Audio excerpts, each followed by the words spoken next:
استجب دعانا ولا تخيب سيدي رجانا أمين آمين استجب دعانا ولا تخيب سيدي رجانا. Assalamualaikum warahmatullahi wabarakatuh. Bismillahirrahmanirrahim. Alhamdulillahi ala ihsanih wa syukru lahu ala taufiqihi wa amtinanih. Asyhadu an la ilaha illallah wahdahu la syarika lahu ta'ziman li sya'nih. وأشهد أن محمدا عبده ورسوله الهادي إلى رضوانه. اللهم صل وسلم على سيدنا محمد وعلى آله وأصحابه والتابعين وتابع التابعين ومن تبعهم بإحسان إلى يوم الدين. أما بعد. Ayyuhal ahibba, ayyuhal ahbab, para mustami'in wal mustami'at yang dimuliakan oleh Allah. Kita mulai pertemuan kita pada malam hari ini dengan membacaan Ummul Quran dengan harapan mudah-mudahan pahalanya dihadiahkan untuk Rasulullah Muhammad SAW wa alihi wa sahbihi wa azwajihi wa dhurriyyatihi wa usil ila murabbi ruhina Syekh Muhammad bin Yusuf wa Syekh Ubaidillah bin Muhammad Yusuf wa alihi usil ila semua usil ila wihi sunan ampel Allah ila ruhi abaina wa ummatina wa ajdadina wa jaddatina wa amamina wa amatina wa ikhwatina wa abnaina wa banatina. Al-Fatihah. A'udzu billahi minasy syaithanir rajim. Bismillahirrahmanirrahim. Alhamdulillahi rabbil alamin arrahmanir rahim maliki yaumiddin. Iyyaka na'budu wa iyyaka nasta'in. Ihdinas siratal mustaqim. Shiratal ladzina an'amta 'alaihim ghairil maghdubi 'alaihim waladdallin. Bismillahirrahmanirrahim. Bab ke-266. Bab tahrimi sabbil muslimi bi ghairi haqqin.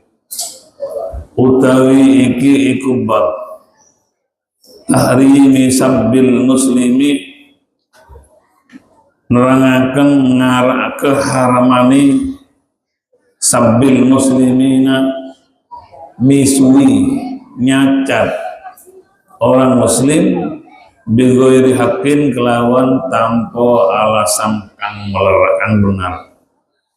Haramnya, tidak bolehnya, dosanya orang yang mencaci orang muslim dengan tidak yang sebenarnya. Kadang terbawa suasana kondisi sesama Islamnya di kampung, di masyarakat, kadang-kadang dia bisa mencaci dengan hal yang tidak yang sebenarnya. Ini termasuk rangkaian daripada kidzib dari bab-bab di muka. Qala Allah Ta'ala fi kitabil karim, ngendika sapa Allah Ta'ala yang dalam kitab kang mulya. Walladzina yu'dzuna al-mu'minina wal-mu'minati bighairi maktasabu faqad ihtamalu buhtanan wa ithman mubina.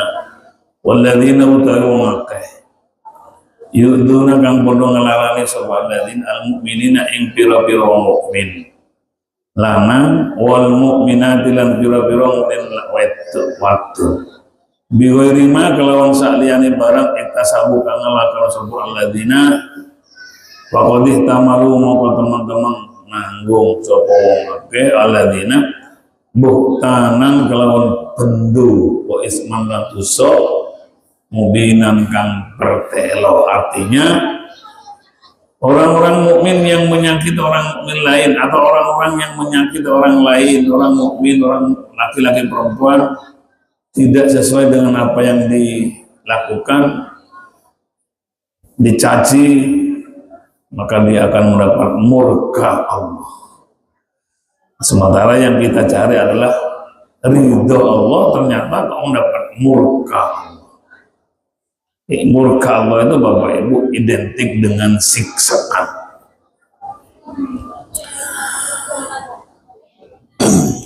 Hadis pertama dari bab Walid bin Mas'ud yang diriwayatkan saking Abdullah bin Mas'ud radhiyallahu anhu, mungkin ridho Allah saking Abdullah bin Mas'ud. Qala ngendika sapa Abdullah bin Mas'ud ngendikan qala Rasulullah sallallahu alaihi wasallam. Allahumma shalli. Ngendika sapa Nabi Muhammad sallallahu alaihi wasallam, sibabul muslimi utawi ngino utawa nyelatu, tanya orang Jawa itu. Nyelatu, maitu, mencaci, mencela. Orang yang muslim fusukun itu adalah sifat fasik. Wa qitaluhu tawi matene muslim iku kufrun, iku kufur. Yang perlu digarisbawahi adalah bahwa mencaci orang muslim itu termasuk fasik. Apa fasik itu Pak ya? Ada kafir, ada musyrik, ada fasik, ada munafik. Itu bodoh-bodoh nggak genai. Kalau tempo hari adalah munafik. Munafik itu gampangnya berwajah dua. Dia orang liya, aku mendukung sampean bla bla bla. Nanti musuh yang satunya, aku termasuk golongan dirimu. Berwajah dua. Jadi pada zaman Nabi dulu ada orang munafik itu, ketika ada Nabi dia sok manis kepada Nabi. Tapi ketika bertemu dengan Abu Jahal, Abu Lahab, saya saking moyoi, saking apa ya, horor namun sawana saja Nabi orang bagian darimu. Fiddarkil asfali minan nar. Orang-orang munafik seperti itu ada di bagian neraka paling bawah. Katanya orang Madura itu kerek-kereknya neraka. Sekarang fasik. Apa fasik itu? Bahwa orang yang menghina orang muslim lain bisa jadi dengan bigul hakim, dengan tanpa yang alasan yang sebenarnya orang lain dicaci, dipaitu dan lain sebagainya, maka dia fusukun, termasuk orang fasik. Apa fasik itu? Al-fusku fil islami, bahwa yang dikatakan fasik dalam Islam huwa, yaitu al-khuruj amin ta'atillah, orang yang keluar dari taat dari Allah, wa an hududis syar'i, dan keluar dari batas-batas agama. Jadi wa yutlaqu alaman yartasibul ma'asi wal kabair, wa yutlaqu lan bisa diucapkan apa alaman yartabi bil atas wong kang nglakoni al ma'asi maksiat wal kabair. Wa yutlaqu lan diucapkan apa fusuk alaman ing atas wong yartaki kang nglakoni, kang nglampahi, kang nglakon sapa man al ma'asi pira-pira maksiat wal kabair. Walhasil yang dimaksud dengan orang fasik itu adalah orang yang keluar dari aturan agama, melanggar aturan agama, wa hududil syar'i, dan batasan-batasan yang tidak diperkenankan oleh agama dia lakukan. Itu termasuk orang fasik. Gak ngelakoni perintah, gak sholat, gak puasa. Disalawis dia sudah tidak melakukan perintah, masih melanggar batasan-batasan agama, masih mabuk, masih judi apa namanya, judi online dan lain sebagainya. Lah orang fasik, kata-kata fasik itu yutlaku alaman yartabibul ma'asi, dikatakan pada orang yang melakukan maksiat wal kabair, dan orang melakukan dosa besar, au yusir ala sawair, atau enggak melakukan dosa besar, tidak melakukan maksiat, tapi dia melakukan dosa kecil tapi rutin setiap hari pagi sore rutin nunggu ngarepe omah delok wong lewat delok sing alus-alus dosa tapi ya enggak segede minum khamr, tidak sebesar untuk membunuh tapi ya dosa tapi bendino sambil rokokan ngarepe omah delok wong lewat lek ono sing ayu dipuji nek ono elek dirasane wis tepak itu namanya fasik fusuk sifat fusuk duna taubatin tanpa bertaubat ya kadang enggak terlepas lu bapak-bapak terlepas ibu-ibu lek lu ngarepe omah sore-sore niku biasanya yang dibicarakan orang lewat ono pasang lewat sing lanang ayu sing lanang ganteng sing wedok ayu dirasani ya Allah sing lanang elek sing wedok ayu kembali lewat dirasani kadang-kadang dia melakukan semacam itu yusiru ala sughir dia selalu dan selalu rutin seperti itu kadang di tempat pekerjaan kadang sedang menunggu penumpang orang lewat itu loh penting ngelakuin begitu itu namanya fasik gitu. Keluar dari aturan agama dan dia melakukan keluar dari perintah Allah atau yang tidak melakukan jadi ya waktu taubatin tanpa bertobat kalau bertobat udahlah jangan mengulangi kembali sedangkan fasik itu al-fasik yatanawwa'u fasik itu banyak macamnya yatanawwa'u al-fusku bainana wa ini asasiyah ini fasik itu sendiri ada dua macam satu fuskun akbaru yakhruju minal millati fasik yang besar kefasikannya bisa yakhruju minal millati bisa keluar dari agama kalau kufri seperti kafir wa fuskun asgharu dan fasik yang kecil la yakhruju minal Islam dia tidak bisa keluar dari Islam bal yu'addu maksiatan akan tetapi masih dianggap maksiat apalagi lengkap cangkep salah kadang-kadang bukan dosa kecil yang dia lakukan jandon kemudian ngobrol harus masuk ke riba ngerasani itu bukan dosa kecil jadi dosa besar kalau secara garis bawah apa fasik itu orang yang keluar dari taatnya pada Allah dan masih melanggar ajaran agama batas-batas Allah dia kata-kata fasik itu dikatakan pada orang yang berbuat maksiat dan dosa-dosa besar atau melakukan yusir ala sawair mengerjakan dosa kecil tapi bendino rutin yusir makanya Bapak Ibu panjenengan pernah mungkin menyaksikan akad nikah atau jadi saksi nikah atau jadi wali nikah biasanya diajak bertaubat apa namanya astaghfiru innahu huwal ghafurur rahim astaghfirullahaladzim 3 kali dan salawat 3 kali itu tujuannya untuk mempertipis kalau bisa menghilangkan sifat fasik tadi itu sebab orang yang menjadi wali nikah saksi nikah tidak boleh orang fasik harus orang yang api-api yang bersih-bersih untuk menghilangkan itu biasanya diajak oleh Pak Penghulu orang yang lain atau orang yang membaca khutbah nikah aqulu qouli hadza astaghfiru innahu huwal ghafurur rahim astaghfirullah dan seterusnya sampai baca sholawat 3 kali baru ya Muhammad Uzawiku dan seterusnya itu tujuannya untuk menghilangkan kefasikan itu Bapak Ibu yang saya muliakan mohon maaf kalau panjenengan di rumah ada acara akad nikah yang menjadi saksi mohon dipilih dengan orang yang mengerti tentang akad nikah. Apa fungsinya akad nikah? Ini nyelentuk nang nikah Pak ya.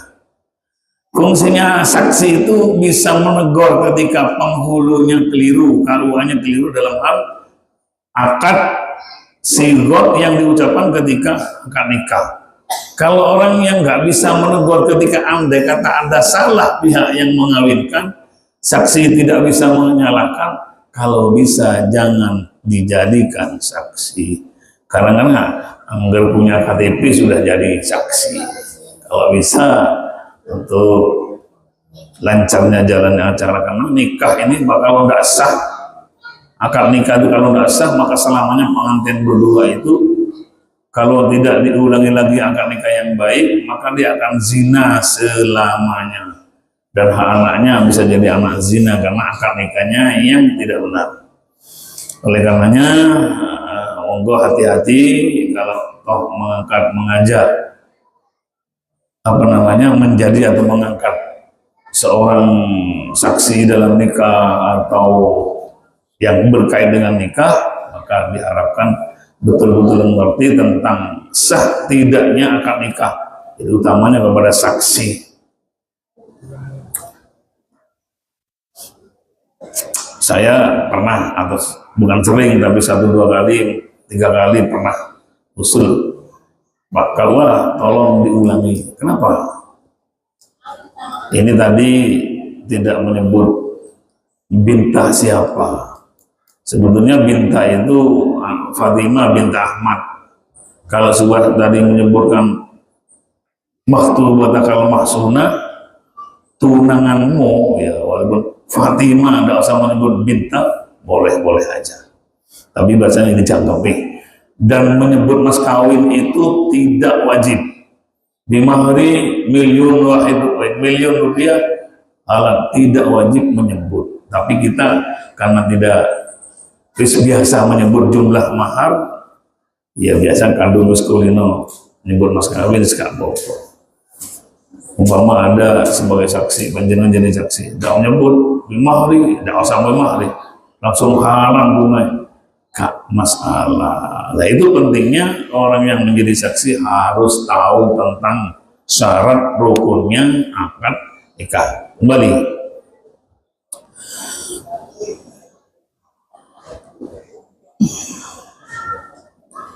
Jadi orang yang sabbul muslimi fusukun, orang yang mencaci orang muslim lain, fusukun, dia termasuk orang yang fasik, orangnya pekerjaannya fusuk, kelakuannya fusuk, orang yang namanya fasik.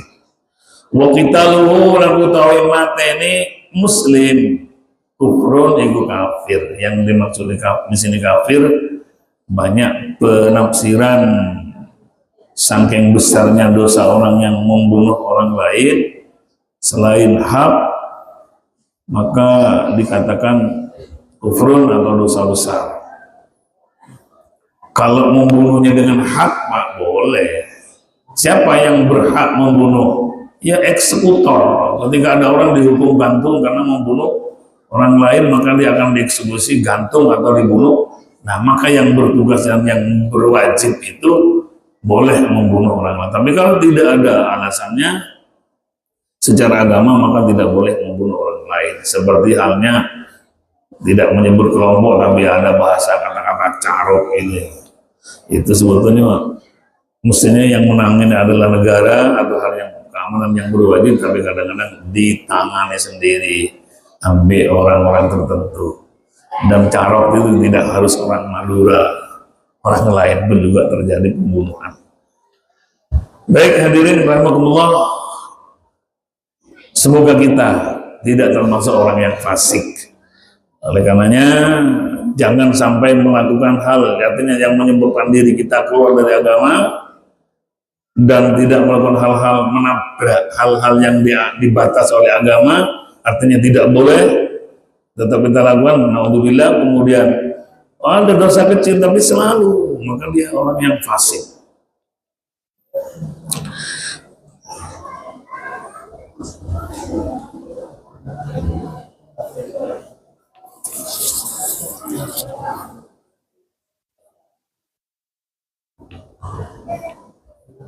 Contoh-contohnya suwaru wadawamitul fusaki.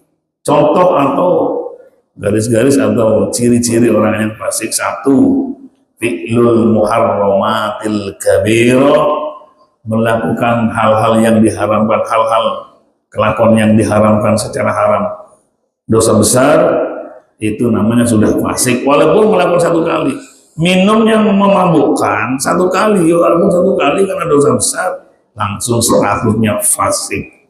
Mislu surbil khamri, seperti minum minuman yang memabukkan. Ada yang bukan minuman karena bentuknya padat, seperti pil-pil yang terlarang, itu kan bukan minum, tapi meneguh, apa ya? Bukan barang cair, tapi karena mafsadahnya lebih berat daripada khamr, maka terhitung kepada surbul khamr. Jadi walaupun satu kali sudah fasik dia. Yang kedua, az-zina, orang berzina walaupun satu kali sudah dikategorikan orang yang fasik. Atau uququl walidaini, ngelarani atini wong tua loro, walaupun satu kali Bapak Ibu sudah fasik. Jadi jangan coba-coba kita menyakiti hati orang lain. Apa ciri-ciri menyakiti orang tua? Menyakiti orang tua ini satu, suara anaknya lebih banter atau suara orang tua nih, garis miring bentak, itu seluruh hati. Itu sudah fasik Bapak Ibu. Kadang anak muda itu kan merasa lebih hidup di era-era yang modern, itu orang-orang yang hidup di kolonial ya, artinya orang-orang yang sudah umurnya 60-70 ke atas, kadang anak-anaknya berani bentak. Begitu menyakitkan satu kali hati orang tua laki atau perempuan, maka sudah statusnya menjadi orang yang fasik. Tapi duna taubatin lek mboten turun taubat. Tobat ya jangan tobat cabirawi. Tobat besok lagi, tobat bentar lagi, berarti kan tidak taubatan nasuha. Di antaranya lagi adalah al-israr wal mudawamatu ala tikabi dunubi saghirati, selalu ala tikabi dunubi saghirati, melakukan dosa walaupun kecil tapi tiap hari, selalu, sehingga menjadi dosa besar. Seperti yang pernah saya sampaikan pada kesempatan kali ini, bahwa menungso ini punya hati. Hati itu adalah cermin kelakuan seseorang. Kalau hatinya baik, maka baiklah kelakuannya. Maka kata Nabi Muhammad SAW, setiap kali orang berbuat dosa, kecil atau besar, maka kecil atau besar itu ada menimbulkan titik hitam di hati kita. Jadi ketika berbuat dosa kecil tapi berdino, ada titik-titik kecil. Setiap hari titik hitam, dan nuqtah namanya, yang mengotori hati. Apalagi dosa besar. Kalau dosa besar sekali titik besar. Hari demi hari masih zina, masih menyakiti hati orang tua, masih minum khamr. Hitam-hitam nimplek itu di hati, akhirnya hatinya nggak kelihatan hati, tapi kelihatan hitam, menutupi. Seluruh hatinya tertutup nuqtah hitam, dosa-dosa yang akan menjadi karatan, katanya Al-Quran.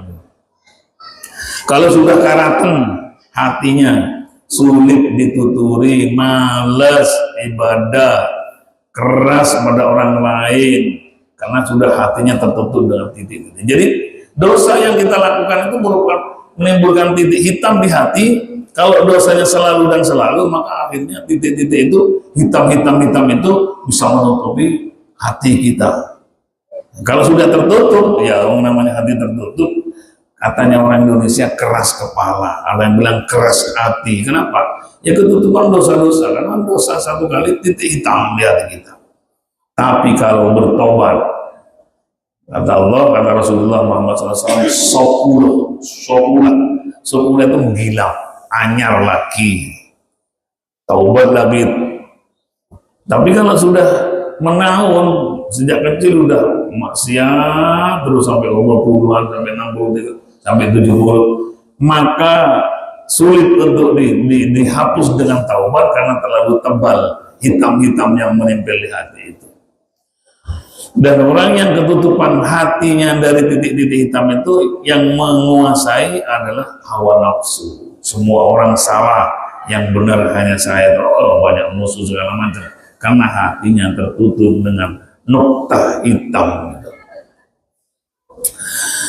Maka bisa jadi fasik ya. Kalau sekarang ternyata orang yang berbuat dosa itu berdoa, sedangkan Allah mengatakan ud'uuni astajib lakum. Jalur Allah tak sampean. Jangan lu, tapi karena hati kita tertutup, sudah hitam mengeras menutupi hati, ucapan kita tidak digubris oleh Allah. Bisa jadi nggak didengarkan, bukan nggak dengar, tapi nggak didengarkan. Kenapa? Ketutupan. Jadi yang salah bukan Al-Qurannya, tapi yang salah kitanya, hatinya banyak dosa. Penyebab lagi terhadap kefasikan tarkul wajibat syar'iyyatil mafruḍah amdan, meninggalkan kewajiban secara syara yang diwajibkan, meninggalnya secara sengaja. Duhur gak sholat, kayak gak duit dosa, begitu lewat begitu aja sholat itu. Sore begitu aja selewat seperti tidak ada masalah. Itu namanya orang fasik. Kalau fasik ya sudah, ya kalau Allah memberikan ampunan ya insya Allah bisa masuk surga. Tapi kalau Allah tidak memberikan ampunan, surganya mungkin terakhir, ditebus dulu dosa-dosanya mungkin berapa miliar tahun gitu. Kenapa masih ngomong miliaran Bapak Ibu? Ngeri Bapak Ibu. Kenapa kita masih menyampaikan miliaran tahun di neraka? Karena inna yauman inda rabbika ka'alfi sanatin mimma ta'udun. Setino sewengi di akhirat di neraka itu bukan 24 jam, tapi 1000 tahun. Sehari semalam di akhirat adalah 1000 tahun, bukan 24 jam. Kalau di dunia 24 jam, iki bengi semalam ini bengi jam 10, 11, besok sudah 1 hari. Tapi kalau di neraka atau di surga, sehari semalamnya 1000 tahun. Jadi kalau umat sholatnya ditinggalkan, subuhnya langganan, dia bisa masandongnya, ya, diiling-iling Pak, diiling-iling sampai subuhnya berapa dulu, dikodoi sebisa mungkin. Kalau setiap sholat saja 1 hari 1 malam, andai kata siksaannya sholat yang ditinggalkan sehari semalam 1 hari, berarti per sholat 1000 tahun. Kalau 5 kali sehari semalam, 5 kali tidak sholat sama sekali, berarti umpama per sholat itu 1000 tahun sehari semalam, berarti kita per hari harus menanggung dosa atau siksaan sebanyak 5000 tahun sebab tidak sholat sehari. Kalau 2 hari, kalau 1 tahun 365 hari, ping 1000, ping 5, ya totalan aja lah. Ngeri. Na'udzubillah semua na'udzubillah. Oh, cak ele-ele ya Pak ya. Dulu sih iya namanya. Sekarang sa ele-ele. Ojo nambah menit itu suatu sore sholat. Sa ele-ele. Ya sambil lalu lah bertobat. Katanya nambah mana sholat kak sembahyang. Buka eling tak sehari semalam di neraka 1000 tahun. Man amila solihan fali nafsih wa man asa'ahu alai. Lek ngelakoni api balik nang awake dhewe. Lek ngelakoni barang olo elek balik nang awake dhewe. Enak PN dhewe, ka enak PN dhewe. Sing ngomong wis saking ngomong wae, mudah-mudahan sing ngomong gak katut. Kok gak sembahyang bisa. Alhamdulillah semua alhamdulillah. Bapak Ibu yang dimuliakan Allah Subhanahu wa taala, kembali bahwa kita ada anjuran dari Allah dan Rasulullah Muhammad SAW, kita tidak boleh saling bermusuhan satu dengan yang lain. Terus menang mendel mawon Pak, kalau ada tetangga sing nyelatu panjen harus mendel, gak apa-apa masih diarani kalah, gak apa-apa. Itu orang yang menang Pak. Kata Nabi, orang yang menang bisa mengalahkan orang lain, bukan orang yang menang dalam peperangan. Yang dikatakan adalah orang yang menang melawan hawa nafsunya sendiri. Kak Popo masih celatu gitu. Sibabul muslim itu kok cara kasarannya celatu wong. Orang yang non saya agak kasar. nyelatu wong itu menyebabkan fasik. Apakah masih dialani kalah gak apa-apa. Astagfirullahaladzim. Ojo menang-menang, kalau menang-menang gak kira menang Pak. Pasti saling kejar-kejar. Ditimbali bahwa Nabi Muhammad SAW melalui Abdullah bin Mas'ud menyampaikan bahwa sibabul muslimi fusuqun, orang yang nyelatu, nyenene, maitu, nyalakno, sopowis, itu orang lain, orang sesama muslim, maka dia tergolong pada orang yang fasik. Siapa yang fasik? Orang yang diancam oleh Allah akan disiksa di neraka. Na'udzubillah, subhanallah. Makanya Bapak Ibu, orang hidup ini mencari cara sekiranya Allah mengampuni dosa. Kita mencari cara hidup kita ini menyelamatkan kita diri sendiri dan menyelamatkan keluarga, seperti ayat-ayat Al-Quran. Hidup kita ini utamanya bagi kita yang berumur sudah 60 tahun ke atas, sudah saatnya kita siap-siap, kemas-kemas. Itu soalnya diringkesi, kok corongannya ditawati, jangan diulangi kembali. Mau wis umur betul sih. Ada di video Pak ya, teman-teman yang senang melihat video di YouTube itu, orang umur 80 menenggak mabuk menenggak minuman. Astagfirullah, bangga dengan bangganya. Aku wis tuwek ini berapa botol gak mabuk, bangga. Subhanallah. Jadi kita harus tahu, harus merasa bahwa sebentar lagi kita menghadap kepada Allah. Oleh karenanya ada dua cara. Ada cara untuk biar kita ini termasuk orang yang selamat nih loh. Satu, panjenengan sampai cari rahmat Allah. Dua, as-syafa'atul uzma, pertolongan Nabi. Cari itu. Satu, nomor syafaat, rahmat. Dua, syafaat. Apa rahmat? Kasih sayang Allah. Karena Allah mengatakan melalui Nabi, orang yang mendapat rahmat dari Allah di balik ibadah-ibadah yang kita lakukan, la yu'adzibu abadan, tidak akan disiksa selamanya. Sampai cari rahmat Allah. Caranya ibadah tinggal. Ibadah jangkep, apa yang diwajibkan dia dikerjakan, yang haram ditinggalkan. Itu akan mendapat rahmat dari Allah. Yang kedua, as-syafa'atul uzma, pertolongan dari Nabi.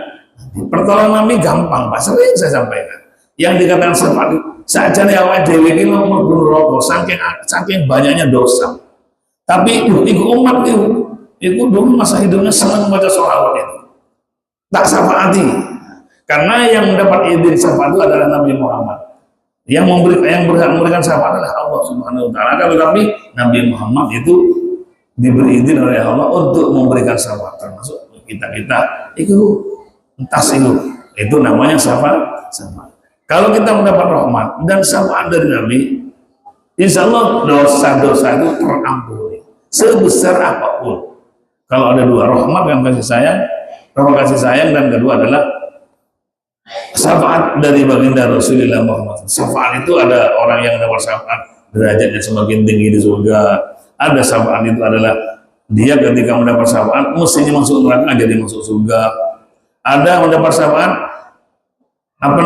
seseorang yang biasanya diantri di padang mahsyar itu, diantri untuk ditimbang amalnya ribuan tahun. Karena Umar Nabi Muhammad fasilitas syafaat, tak timbang dulu, disian tak timbang, akhirnya masuk surga duluan. Itu juga syafaat. Hingga ketika kita akan dihisab, ini Umar mau belakangan ini, jangan ini berkat dari sama Nabi, ayo tak timbang dulu. Akhirnya masuk surganya lebih dulu. Itu kita nanti. Itu syafaat juga. Makanya rebutlah, raihlah namanya rahmat, kasih sayang dari Allah. La yu'adzibu abadan, jaminannya. Yang kedua adalah syafaat dari Nabi.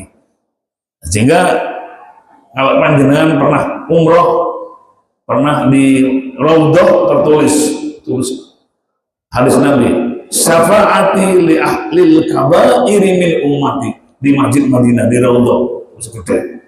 Syafaat tidak lil kabir menempati syafaatku untuk umatku yang pelaku dosa besar, walaupun banyak dosanya, tapi karena dia ada umatku, dan dia pernah membuktikan kecintaannya kepada Allah kata Nabi, dan dia tetap dalam tauhid syaratnya. Syarat-syarat mendapat syafaat ada tauhid, ada iman. Mati dalam banyak dosa tapi ada iman, maka insya Allah nanti akan ditolong oleh Allah melalui Nabi Muhammad SAW. Dalam artian Nabi Muhammad dapat izin. Amin Allahumma amin. Demikian kedua hal mudah-mudahan kita dapat mendapatinya. Satu, rahmat kasih sayang dengan ibadah, menjauhi larangannya. Yang kedua adalah dengan cinta kepada Nabi. Sebentar lagi bulan Maulid untuk membaca sholawat sebanyak-banyak. Amin Allahumma amin. Al-Fatihah. A'udzubillahi minasyaitonir rajim. Bismillahirrahmanirrahim. Alhamdulillahirabbil alamin. Iyyaka na'budu wa iyyaka nasta'in. Sekian, assalamualaikum warahmatullahi wabarakatuh.